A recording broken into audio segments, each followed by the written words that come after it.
خلق خوشحاله ولسو زرو روپو ته او ډېرو خلکو به چې دا د تبدیلی نه چې ډېر زیات متاثره وو دغې رونه زمونږ رونه دي خیرې م ورته نه شو کولی دومره ویلي شو الله دې ورته هدایت نصیب کړي دا د تبدیلی نه ډېر زیات متاثره دي وی چې خان خو ډېر لوی خدمت شروع کړی دی وګوره مولیانو له به 10,000 روپۍ م ورکوي ما وی په خوند باندې به پوه شي ډېر زر چې کله د جوماتونو نه سپیکرې کوزېدې نو باباجي مبارک به فرمایل چې دا خبره تر د سپیکرو پورې نه ده دا ډېره مخکې را روانه ده هماغه وشو هغه ورځ عزتمندو اعلان شوی دی باقاعده طور باندې او اعلان دا شوی دی چې د نن نه پس به په جوماتونو کې به سرکاري خطبې ویلې کېږي اورېدلې به مو اعلان باقاعده طور باندې اعلان شوی دی او چې کوم د هغې دپاره شعبه دي جوړه کړې ده چې کوم شعبه دي جوړه کړې ده اسلامي نظریاتي کونسل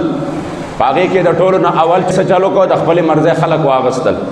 هغه خلک چې هغې په روپو باندې خرڅېږي هغه خلک چې هغې خپله جامه ایمان خپل منبر خپله خانقاه خپل جومات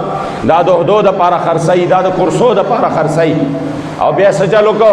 ورته پته ولګېده چې دا خلک زمونږ د فیصلو خلاف آواز نشي پورته کولی دوی کې دومره سکت نشته دوی نه چې کله د دوی خپله جامې ته معمولي غوندې نقصان رسي نو دوی خپل جامې او پټکي او مدرسې ته ګوري لہذا اول دا په خپل گرفت کې والا او بیا د هغې نه پس چې کوم دی څه چلو کا د اسلام خلاف اقدامات شروع کا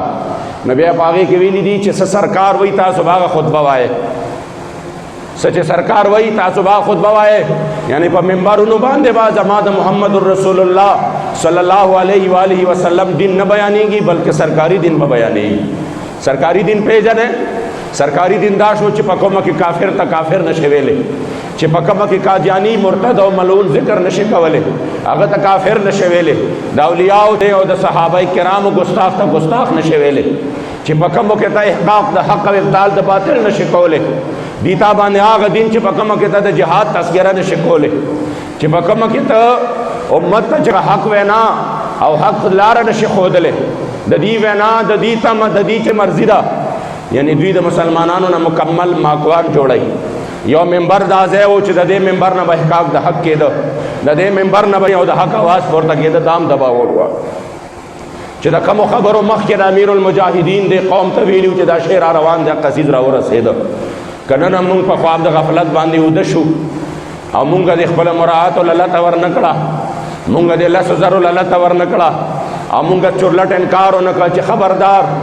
مونږ مسلمانان یو مونږ د الله او د هغه د رسول د دین د وینا او د هغې د بیانولو تابع یو مونږ ستا د سرکاري دین د بیانولو تابع نه یو پوهېږئ دې باندې خو حالات به کیدی شي ګزاره وکړي او که داسې وي عزتمندو نو ډېر بد حالات د دې نه پس را روان دي دا خو آغاز دی دا خو ورو ورو تا ته را نږدې کېږي دا خو ورو ورو هغې قدم په مخکې باندې راولي د هغې منزل چې دی ډېر رستو دی الله کریم جل جلاله دې دوی په دې خپلو ناپاکو سازشونو کې ناکام کی او عزتمندو د دې خلاف به آواز پورته کول غواړي پوهېږئ دې باندې داسې چرته کېدی شي چې ما له به لیکلي څیز راشي چې دا لیکلي ووایه د دې نه یو حرف خوا دې خوا نه وی والله العظیم داسې کېدی نه شي مونږ ټوکړې ټوکړې کېدي شو مونږ ټول عمر او ژوند په جیلونو کې تېرولی شو خو مونږ د اسلام په اصولو باندې سودې بازي چرې نه شو کولی دا یاد وساتئ او دا حکومت وقت هم وایو چې د مسلمانانو د جذباتو امتحان نور ماخله یو ظلم پسې بل ظلم بل ظلم پسې بل ظلم مونږ نه لا خپل شهدا هیر نه وي مونږ ته لا خپل سلیري شهدا چې وړاندې دي مونږ ته د هغه وینې وړاندې دي مونږ ته په دې حالاتو کې د پنجاب پولیس ظلمونه وړاندې دي چې کورونو ته ځي د زنانو کپړې شلئ کورونو ته ځي د زنانو کپړې شلئ د هغې بې عزتی کوي هغې د ویښتو نه راکاږي مونږ مخې ته لا هغه ظلمونه پراته دي چې زمونږ په زرګونو اسیران ناموس رسالت جیلونو کې پراته دي زمونږ امیر محترم په جیل کې پروت دی د هغې باوجود مونږ تر دې وخته پورې د حضور د دین د عزت او ناموس دپاره چې دا مشن ډېر زیات لوی دی او دا په مونږ باندې قرض دی تحریک لبیک یا رسول الله چې مونږ به انشاءالله تعالی په دې کې د خپل ژوند آخري ساه پورې خپل ځان انشاءالله تعالی د دې نه رستو کېدل خو زمونږ شته دی نه مگر د هغې باوجود ورځ په ورځ باندې دوی په دې باندې نه یخېږي ظلمونه ګرم دي د حضور د عزت سودا کېږي د حضور د ناموس سودا کېږي ورځ په ورځ باندې نصاب کې چې تبدیلیان را روانې دي قادیانیت ته لارې کولاویږي روافض و تلار کلاویگی، د حضور علیہ السلام په عزت او ناموس حملی کیږي، د مدارس او د جماعتونو خلاف ډیر سخت ترین حالات را روان دي، مکمل طور باندې دا په خپل شکنجو پنجو کې اخلي،